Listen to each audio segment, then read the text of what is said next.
¿Cómo caminar en el poder sobrenatural de Dios? De Guillermo Maldonado. Capítulo 4, parte 1. Jesús y la cruz, la única fuente legal de poder sobrenatural. Anteriormente, dije que esta generación está buscando el poder en las fuentes equivocadas, porque no ha conocido la revelación de la cruz. Considero de extrema importancia que entendamos lo que allí fue desatado. Fuimos redimidos del pecado, se le infligió una derrota irrevocable al diablo. Fuimos sanados de nuestras enfermedades y tantos otros beneficios que nos da la cruz. ¿Cómo apropiarnos de ellos? ¿Qué sucede cuando predicamos el mensaje de la cruz? Para gran parte de la humanidad, la cruz es un simple trozo de metal que se lleva colgado al cuello, o un madero pesado izado en una iglesia. Sin embargo, la cruz simboliza todo lo que Jesús hizo para cumplir la voluntad de Dios en la tierra y consumar su obra redentora. La muerte de Jesús se puede dividir en tres partes. 1. La tortura física y la muerte en la cruz. 2. La muerte espiritual. Y 3. La resurrección. La tortura física y la muerte en la cruz. Jesucristo fue crucificado. Crucificar es una palabra que proviene del latín y significa fijar, clavar en una cruz. Era la pena capital ejecutada mediante la fijación del reo a un madero. La costumbre de la crucifixión probablemente comenzó entre los medo-persas y fue Alejandro Magno quien lo introdujo en Egipto y Cartago. Los romanos parecen haberla aprendido de los cartagineses, aunque fueron ellos quienes perfeccionaron esta forma de tortura y pena capital diseñada para producir una muerte lenta con un máximo de sufrimiento físico y emocional. Era uno de los más humillantes y crueles métodos de ejecución, y estaba reservado para esclavos, homicidas, traidores y los criminales más viles.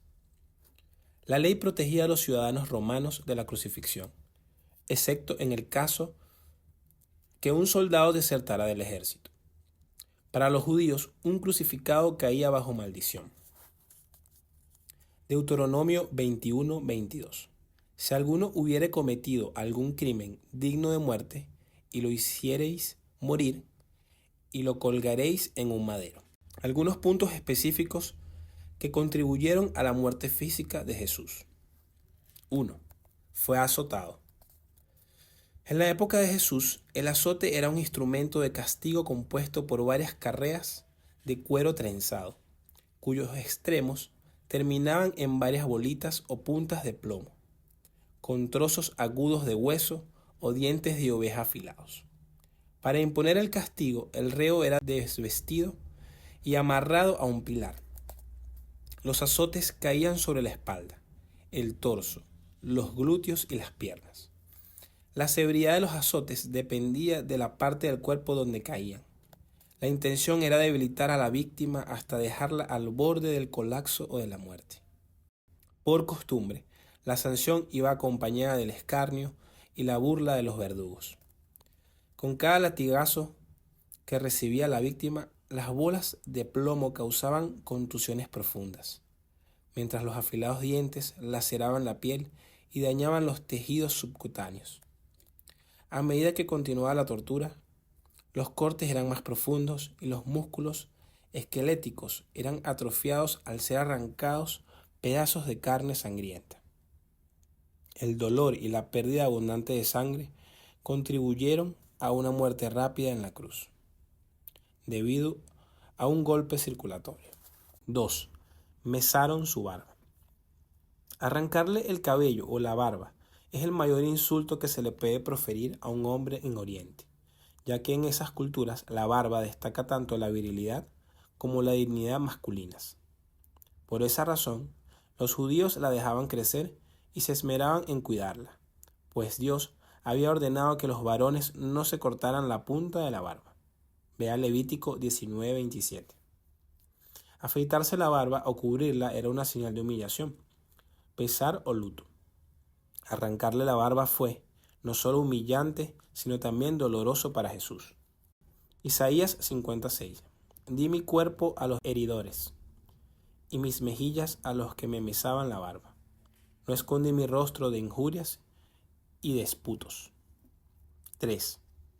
Recibió esputos. Para el pueblo judío, escupir en presencia de otro es un insulto. Mucho más escupir a alguien. Peor aún fue lo que hicieron con Jesús, a quien le escupieron el rostro. Mateo 26:67. Entonces le escupieron en el rostro y le dieron de puñetazos, y otros le abofeteaban. 4. Le pusieron una corona de espinas. La corona de espinas era un entretejido de largas y duras espinas que se usaban para encender fogatas. Se cree que la corona no eran solamente 3 hileras de espinas, sino que tenían forma de casco, que cubrían la cabeza de Jesús desde la nuca hasta la frente. Juan 19:2. Y los soldados entretejieron una corona de espinas y la pusieron sobre la cabeza. La salud de Jesús. El trabajo de Jesús como carpintero sin duda lo había preparado para los rigores que demandaba su ministerio, que incluía recorrer a pie toda Palestina predicando el Evangelio del Reino. Podemos decir que la salud de Jesús era buena, no padecía enfermedades ni tenía contusión débil. Es razonable suponer que Jesús tenía un buen estado físico, antes de emprender su caminata de 12 horas, desde las 9 de la noche del jueves hasta las 9 de la mañana del viernes, cuando después de una noche sin dormir se vio forzado a caminar 2.5 millas, que equivalen a 4 kilómetros, yendo y viniendo a través del circuito que va desde Getsemaní y pasa por los lugares donde se realizaron los diversos juicios. Para evaluar la salud de Jesús debemos tener en cuenta el despiadado castigo que recibió después del juicio. Sumemos a eso el estrés emocional debido al abandono de sus discípulos más cercanos, el escarnio sufrido ante el pueblo que pocos días antes lo había aclamado, agonía y muerte física sobre la cruz. Como era costumbre de la época, el condenado debía cargar desnudo su propia cruz, desde el poste de los azotes hasta el sitio de la crucifixión, fuera de las murallas de la ciudad. El peso de la cruz completa superaba casi siempre las 300 libras, o 136 kilos, aunque solo el patíbulo pesaba de 75 a 125 libras, o de 34 a 57 kilos, y era puesto sobre el hombro de las víctimas. La procesión hasta el sitio de la crucifixión era escoltada por la Guardia Militar Romana, encabezada por un centurión, jefe de una centuria. Uno de los soldados llevaba un letrero en el cual se leía el nombre del condenado y su crimen, que luego se sujetaba a la parte superior de la cruz. La guardia romana no dejaba sola al inculpado hasta asegurarse que estaba muerta. El terrible sufrimiento de Jesús se debió en parte al intenso dolor causado por los azotes, la corona de espinas, las caídas en el camino, los clavos y la posición incómoda de su cuerpo sobre el madero, lo cual le dificultaba la respiración. A esto se sumó la deshidratación por la pérdida de sangre y la fiebre, que le producían una sed intolerable.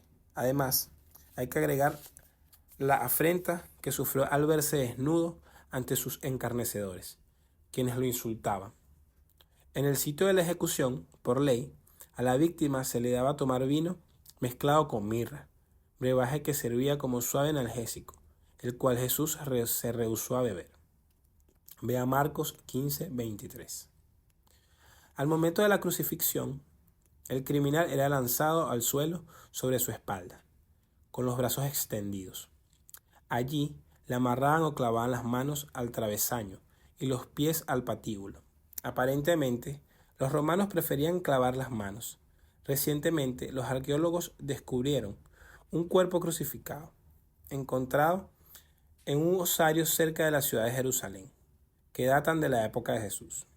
De allí conocemos que los clavos eran trozos de hierro afilado de aproximadamente 7 pulgadas de largos, o 18 centímetros, y un diámetro de casi 1 pulgada o 2.5 centímetros. Salmos 22, 14, 15. He sido derramado como aguas, y todos mis huesos se desconyuntaron. Mi corazón fue como cera, derritiéndose en medio de mis entrañas. Como un tiesto se secó mi vigor, y mi lengua se pegó a mi paladar, y me has puesto en el polvo de la muerte. El exceso de sangre acumulada en el corazón produce obstrucción de la circulación, la cual, unida a la fiebre traumática, el tétano y el agotamiento, terminaban por matar a la víctima a muy corto plazo. Para acelerar la muerte del crucificado, como regla general se le quebraban las piernas con un martillo. En sustitución, lo traspasaban con una espada o lanza, o bien lo ahogaban con humo. Para los griegos, este tipo de condena era considerada una locura. Primera de Pedro 2:24. Quien llevó él mismo nuestros pecados en su cuerpo, sobre el madero, para que nosotros, estando muertos a los pecados, vivamos a la justicia, y por cuya herida fuisteis sanados. Todo esto lo padeció en lugar de nosotros, como si fuera el peor criminal, para pagar por nuestros pecados. Cuando leemos el relato bíblico, nos damos cuenta del inmenso amor de Dios hacia nosotros, un amor incondicional. Jesús murió para que nosotros fuéramos libres del pecado y de toda condenación. Si alguien tiene duda del amor de Dios, simplemente levante su mirada hacia la cruz y observe el intercambio que, por amor, allí se produjo. Esta fue la muerte física de Jesús. Ahora veamos su muerte espiritual. La muerte espiritual. La muerte física de Jesús, al igual que su muerte espiritual, ocurrieron en el huerto de Getsemaní. Allí, el Padre proveyó al Cordero a fin de redimir todos los pecados de la raza humana. Jesús fue el Cordero sin mancha y sin contaminación, que ofrendó su vida por la raza humana. En esencia, el Padre le dijo: Hijo, tienes que cargar con todos los pecados del mundo. Tú eres el Cordero. Nadie puede imaginar cómo el Hijo de Dios, puro, santo y sin pecado, de pronto aceptó recibir sobre sí mismo toda la inmundicia del mundo. Literalmente, Él se convirtió en el basurero sobre el cual se arrojó toda la porquería del mundo. Por eso, en el huerto, Él exclamó, Mateo 26:39, Padre mío, si es posible, pasa de mí esta copa, pero no sea como yo quiero, sino como tú.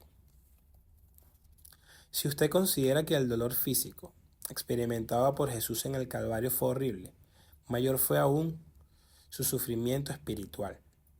Él tuvo que cargar con el concentrado nauseabundo de toda la maldad y la suciedad del pecado humano, de la iniquidad y la maldad humana, acumulados a través de todos los tiempos, edades y generaciones. Él cargó con todos los pecados de resentimiento, homosexualidad, odio, mentira, rechazo, maldiciones generacionales, robo, abortos, asesinatos, abusos sexuales, enfermedades, idolatría, brujería, satanismo y mucho más. Jesús no solo se hizo pecado, sino que además fue hecho una raíz de maldad, lo que la Biblia llama en Romanos 7:18 naturaleza pecaminosa. Él bebió la copa y se estremeció por la oscura y tenebrosa sustancia que contenía.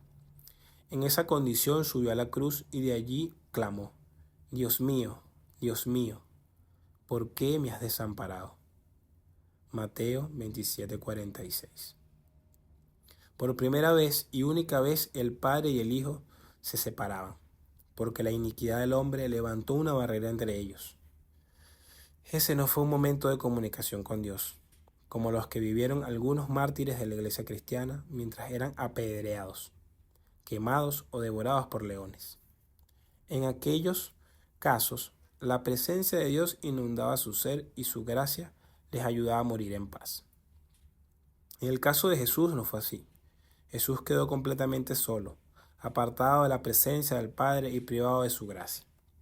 Por causa de nuestros pecados, el Padre abandonó a Jesús, justo cuando el Hijo más necesitaba a su Padre.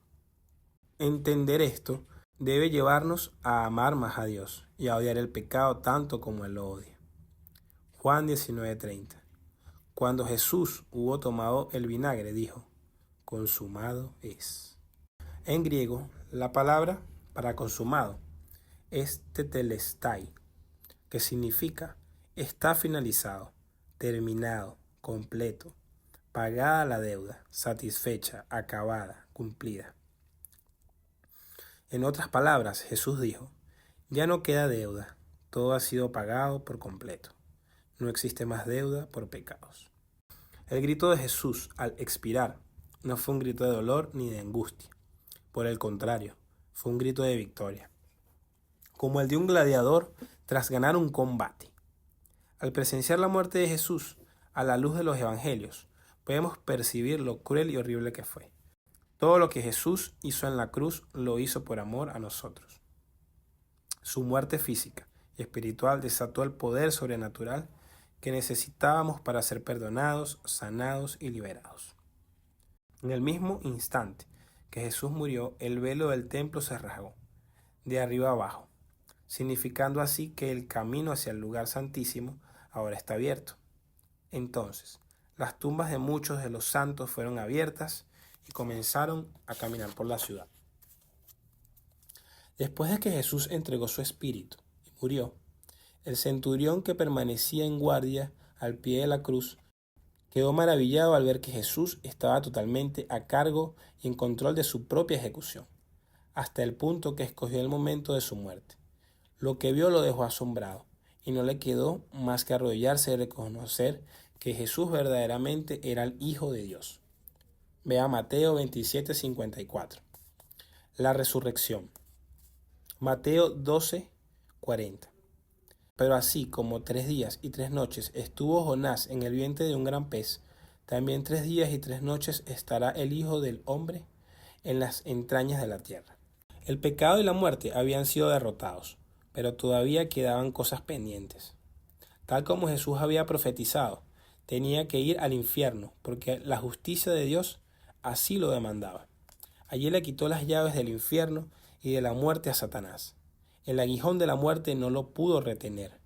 Dios, el Padre, levantó a Jesús de entre los muertos para que se sentara en el trono de gloria.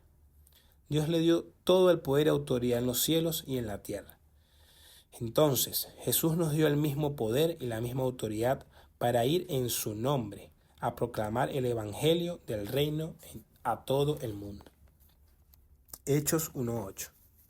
Pero cuando venga el Espíritu Santo sobre ustedes, recibirán poder y serán mis testigos, tanto de Jerusalén como en toda Judea y Samaria, y hasta los confines de la tierra. La revelación de la cruz.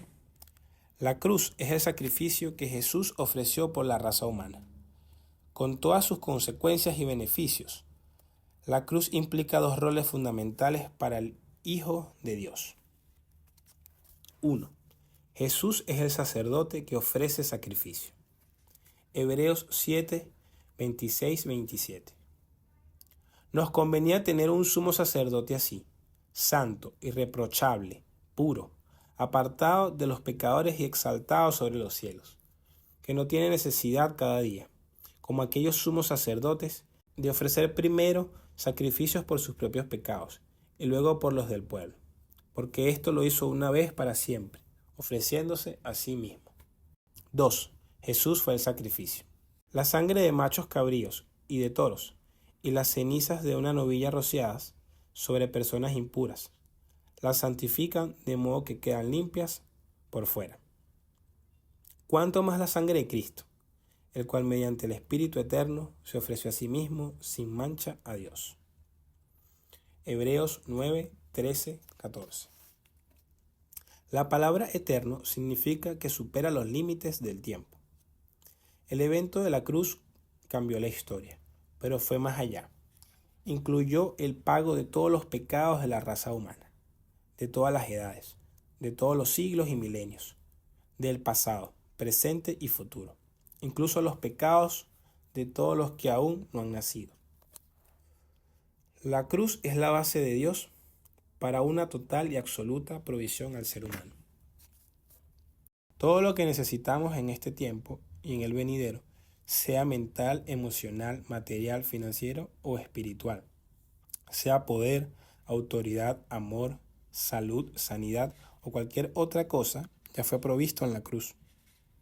No hay otra fuente. En la Iglesia de Cristo se predican muchos mensajes.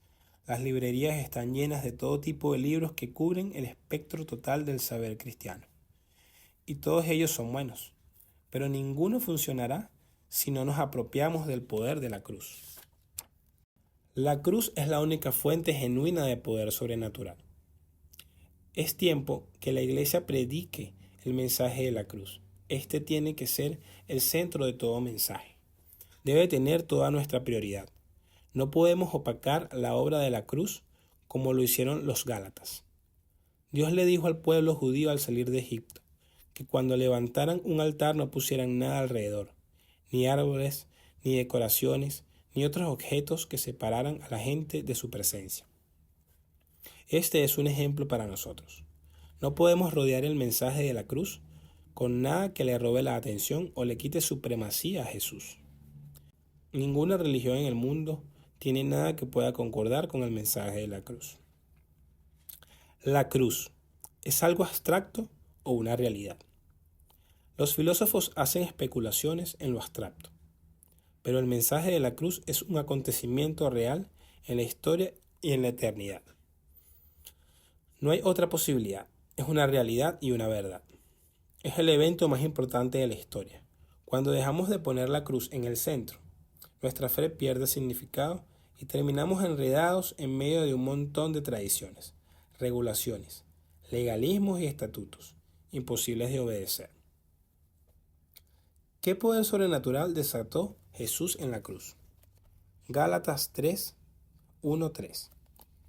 Gálatas torpes, tan necios sois, habiendo comenzado por el Espíritu, ahora vais a acabar por la carne. Jesús desató en la cruz la gracia sobrenatural de Dios. La gracia es un regalo inmerecido. Es su presencia eterna y siempre llena de poder, que nos da la habilidad de ser y hacer todo aquello que no podemos lograr con nuestras propias fuerzas. Cuando actuamos sin la gracia de Dios, caemos en legalismo, como le sucedió a los Gálatas. Lo mismo ocurre en la iglesia de hoy. Por eso no hay poder. ¿Cómo responde el enemigo a la obra de la cruz? Satanás suele contraatacar la obra de Jesús en la cruz del Calvario mediante el espíritu de brujería, que intenta eclipsarla y trae carnalidad, legalismo y paganismo. Este ha sido siempre un patrón en todas las congregaciones que han recibido el ataque. Sin duda, el legalismo es producto de la carnalidad causada por la brujería. ¿Qué es legalismo? Legalismo es el intento humano de cumplir la ley en fuerza propia. Es tratar de ser santo o justo por medio de guardar reglas, tradiciones y formas. Legalismo es agregar cualquier otra cosa a los requisitos establecidos por Dios para ser justos. Todo lo que Dios nos pide es que creamos, ya que por la fe en Jesús y su obra en la cruz somos justificados. Gálatas 3:13. Cristo nos redimió de la maldición de la ley, hecho por nosotros maldición. Cuando una persona confía en sus propias fuerzas para ser salva o para recibir las bendiciones de Dios, automáticamente cae en la maldición de los Gálatas. El legalismo nos lleva a caer en brujería y la brujería nos lleva a caer en maldición.